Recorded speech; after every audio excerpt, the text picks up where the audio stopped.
گزارش ہے قربانی کی. اسی میں یوم عرفہ کا دن بھی آتا ہے اسی عشرے میں. دوسرا مسئلہ ہے قربانی کا. قربانی کے لیے سب سے اہم ترین چیز یہ ہے کہ قربانی حسن و جمال والی ہو. قربانی کی تشبیہ کس سے ہے؟ سیدنا اسماعیل علیہ السلام سے. حضرت اسماعیل کی جگہ پہ اللہ تعالیٰ نے دمبا نازل فرمایا نا. تو آپ اندازہ کر لیں کہ قربانی نام ہے محبت قربان کرنے کا. قربانی نام ہے دل و جان سے اللہ کے نام پہ فدا ہونے کا. اور قربانی نام ہے اپنی تمام تر محبتوں کو رب کی رضا کے لیے چھوڑنے کا.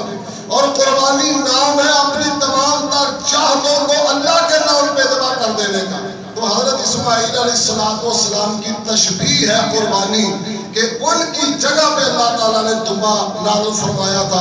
تو آپ دیکھ لیں میرے بھائیوں، حضرت ابراہیم علیہ السلام کی محبت کتنی تھی اپنے بیٹے سے، اور بیٹے کا حسن و جمال کیسا تھا، بیٹے کی چاہت کیسی تھی، بیٹا کیسا وفادار تھا، باپ بیٹے کے درمیان محبت کا رشتہ کیسا تھا.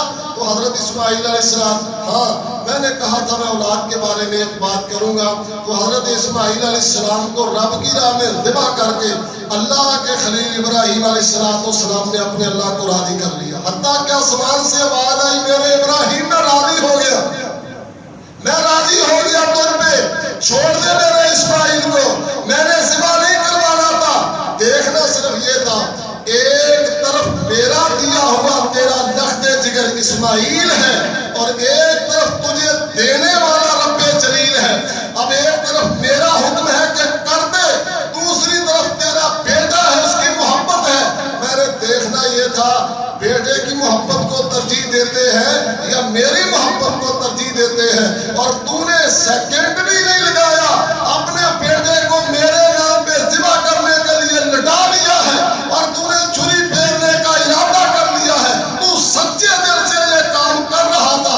میں نے تیرے دل کو چیک کرنا تھا، ورنہ اولاد آدم کو ذبح کروانے کا کوئی پروگرام نہیں تھا، اور کوئی ارادہ نہیں تھا کہ اسماعیل کے گلے پہ چھری چلوا دینی ہے اور تیرے ہاتھ سے گردن کٹوا دینی ہے. صرف چیک کرنا تھا کہ میرے نام پہ یہ کیا کچھ کرنے کے لیے تیار ہے. قربانی اسی چیز کا نام ہے. میں یہاں پر بات لمبی نہیں کرنا چاہتا، لیکن خدا را مجھے معاف کرنا، میں کچھ معاشرے کی باتیں کہہ جاتا ہوں اس لیے کہ میری ذمہ داری ہے. میرے سامنے قبر کی تاریکیاں بھی ہوتی ہیں، میرے سامنے قیامت کے منظر بھی ہوتے ہیں، میرے سامنے اللہ کی بارگاہ میں پیش ہونے کا معاملہ بھی ہوتا ہے، اور میرے سامنے ذمہ داری کا احساس بھی ہوتا ہے، میرے سامنے اسٹیج کی لاج رکھنا بھی ہوتی ہے. اسی لیے میں کچھ باتیں آپ بھائیوں کی خدمت میں بطور ہمدردی کہہ جاتا ہوں. مجھے معاف رکھا کرے، میں آپ کا بھائی ہوں. میرے بھائیوں، میرے دوستوں، میرے عزیزوں، اس آدمی کی قربانی کیا کہتی ہے، کیا سبق دیتی ہے کہ جو 1.5-2-3 لاکھ کا قربانی کا جانور تو ذبح کرنے کے لیے تیار ہے، سگے بھائی کا جائیداد سے حصہ دینے کے لیے تیار نہیں. اس کی قربانی کیا کہتی ہے جو لاکھوں روپے کے بکرے خرید کر 10 لاکھ کی قربانی کی، چودھری صاحب، شیخ صاحب، میاں صاحب اور فلاں صاحب اور فلاں صاحب 10 لاکھ کی قربانی کی ہے. اور بیٹی اپنے باپ کی جائیداد سے حصہ مانگنے کے لیے آتی ہے تو سگا بھائی کہتا ہے تمہارا تم نے زبان کھولی تو زبان کاٹ دوں گا، ہاتھ توڑ دوں گا. وَتَأْكُلُونَ التُّرَاثَ أَكْلًا لَمًّا وَتُحِبُّونَ الْمَالَ حُبًّا جَمًّا. اور بیٹیوں کے حق پہ چھری چلا کے تیری 10 لاکھ کی قربانی تجھے کیا ترس دیتی ہے؟ میرے بھائیوں، قربانی نام ہے اللہ کے ناموں پہ فدا ہونے کا. قربانی نام ہے رب کے نام پہ ان چیزوں کو چھوڑنے کا جو آپ کو یعنی اللہ سے دور کرنے کا سبب بن سکتی ہے. تو حضرت ابراہیم علیہ السلام نے قربانی کی. یہ قربانی کا معاملہ تو آخر میں ہے.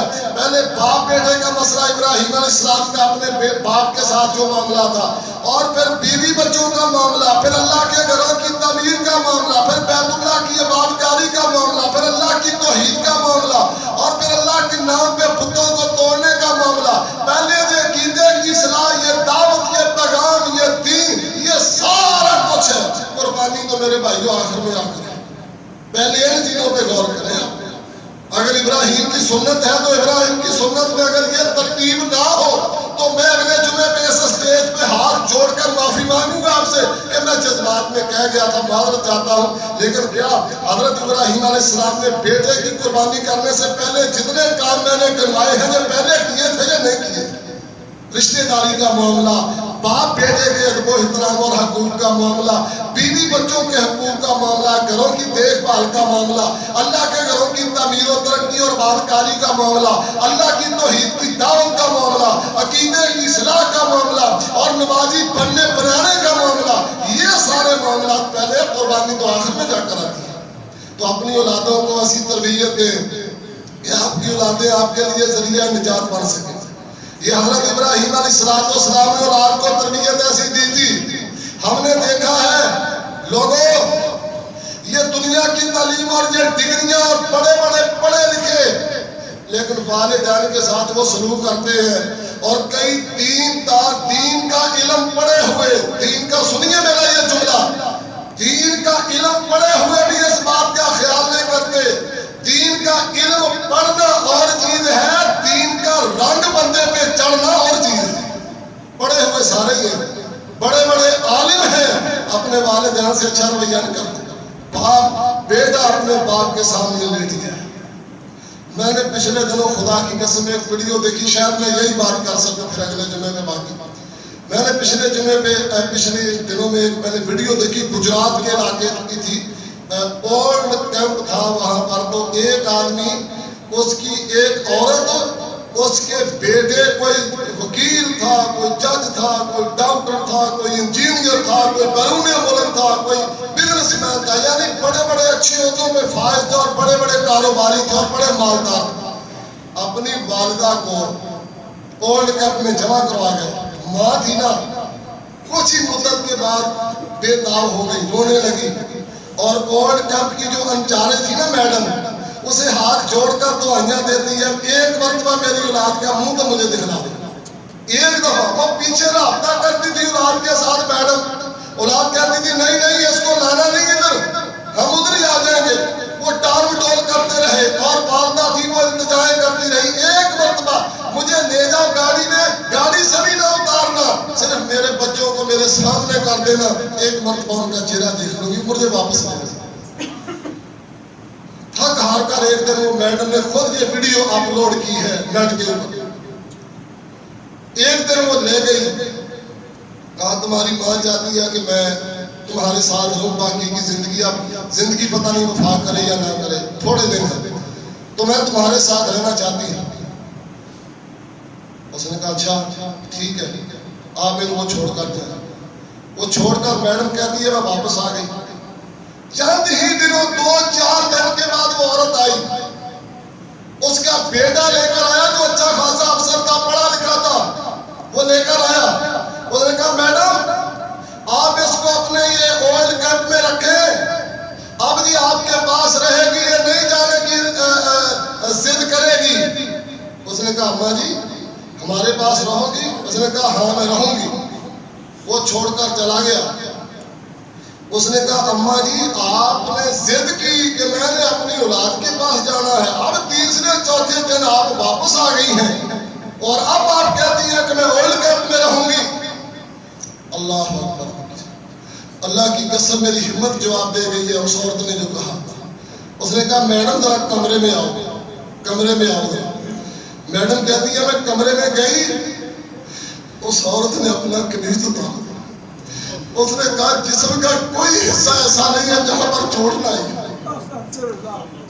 اور نیل نہ پڑے ہوئے ہوں، نیل خون جم گیا ہے پورے جسم میں۔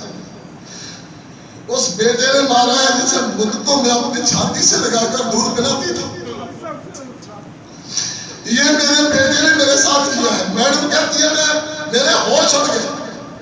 اس نے کہا میرے بیٹے نے مجھے اتنا مارا ہے، اتنا مارا ہے، کہتا ہے اب تم نے نام نہیں لینا واپس کرانے کا، چلی جو وہاں، خبردار تم نے دوبارہ یہ خواہش بھی داری تھی کہ میں نے اپنے بیٹوں کے پاس جانا ہے، اب تم نے وہی رہنا ہے۔ اس نے کہا میڈم ذرا میں تمہیں دکھلا نہیں سکتی کیسے مارا اور کہاں کہاں مارا، جو میں تمہیں دکھلا سکتی تھی دیکھ لو۔ میرے ساتھ وہ سلوک کیا ہے کہ جو درندہ درندے کے ساتھ نہیں کرتا ہے۔ اس لیے اب اگر میں مر گئی تو میرے بیٹوں کو میری خبر بھی نہ دینا اور ان کو منہ بھی نہ دکھنا، دفن کر دینا۔ حضرات، ہم اپنی اولادوں کی کیا تربیت کر رہے ہیں؟ ان کو کس چیز کا سبق پڑھا رہے ہیں؟ ان کو کس جگہ اللہ اکبر کبیرہ، ان کو کہاں لے جا رہے ہیں؟ ان کی محبتوں کا رخ موڑو، انہیں اللہ رسول کی تعلیم دو، انہیں دین اسلام سے آشنا کرو اور ان کو رب کے در پہ جھکنے والا بناؤ۔ یہ تمہارے لیے دعائیں کریں گے تمہارے مرنے کے بعد، یہ رب کی بارگاہ میں ہاتھ اٹھائیں گے تمہارے مرنے کے بعد، اور یہ کائنات کے رب کی بارگاہ میں رات کی تاریکیوں میں سجدہ ریز ہو کر کہیں گے یا اللہ میرے والدین کو معاف کر دے، یا اللہ میرے والدین کو معاف کر دے۔ بڑے بڑے پڑھے لکھے ڈگریوں والے انگلش اور پتہ نہیں کیا کیا کچھ، ان کو یہ تک یاد نہیں ہے ہم نے اپنے والدین کے لیے دعا کے الفاظ کون سے کہنے ہیں۔ اس لیے میرے بھائیوں نے اللہ رسول کے علم سے آشنا کرو، ان کو دین کی تعلیم اور تربیت دو اور ان کو اس راہ پہ لگاؤ۔ اللہ کے رسول نے یہ نہیں فرمایا مولوی تمہارے لیے دعا کرے گا پہنچے گی، فلاں دعا کر دے گا، فلاں دعا کر دے گا۔ دعا کون سی پہنچے گی؟ ساری پہنچتی ہے، لیکن اسپیشل خاص دعا کا اللہ کے نبی نے ذکر فرمایا۔ فرمایا مسلم کی حدیث ہے، اللہ کے نبی صلی اللہ علیہ وسلم فرماتے ہیں فَالْوَلَدُ الصَّالِحُ يَدْعُو لَهُ۔ اللہ کے رسول نے فرمایا تیری اولاد کی زبان سے جو دعا نکلے گی تو قبر میں ہوگا، وہ قبر میں پہنچ کے رہے گا۔ حضرات، ناراض نہ ہونا، غصے نہ ہونا۔ قاری صاحب ایک عجیب بات کہتے ہیں، میں بھی اللہ کی توفیق سے ان اساتذہ کا شاگرد ہوں جو امت کے ساتھ ہمدردی کرنے والے ہیں، اور میں ان والدین کا بیٹا ہوں اللہ کے فضل و احسان سے جو خیر خائی کا سبق دینے والے بھی تھے اور خود خیر خائی کرنے والے بھی تھے۔ میں بھی دل و جان سے دعا کرتا ہوں جب آپ مجھے دعا کے لیے کہتے ہیں کہ میری ماں کے لیے دعا کریں، میرے باپ کے لیے دعا کریں، لیکن حضرات آپ مجھے کہیں گے میں ایک آدھ مرتبہ دعا کر دیتا ہوں، میں تو اپنے گھر چلا جاتا ہوں، وہاں جو لوگ کہتے ہیں ان کے لیے کر دیتا ہوں، لیکن اولاد واحد وہ ذریعہ ہے جہاں کہیں بھی ہوگی اپنے والدین نے اگر نیک تربیت کی ہے تو دعا کرتی رہے گی، کرتی رہے گی۔ اللہ کے فضل و احسان سے اللہ میرے والدین کو جنت الفردوس عطا فرمائے۔ انہوں نے بڑے غربت کے حالات میں مجھے دین کی تعلیم دلوائی، اور کوئی دن خصوصی طور پہ میری والدہ کی وفات کے بعد مجھ پر کوئی دن ایسا نہیں گزرا ہوگا کہ جب میں نے اللہ کے فضل و کرم سے وہ خاص دعائیں ہر زبان میں اپنے والدین کے لیے اپنے رب کی بارگاہ میں لگی۔ حضرات، اولاد سے زیادہ بہتر دعا کوئی نہیں کر سکتا، یہ رشتہ خون کا رشتہ ہے۔ باقی رسمی دعا کریں گے، رواجن کہہ دیں گے دعا کریں جی دعا کریں، یہ چلتا رہے گا، لیکن جو دعا اولاد کرے گی والدین کے لیے اس کا بدل کوئی اور نہیں ہو سکتا۔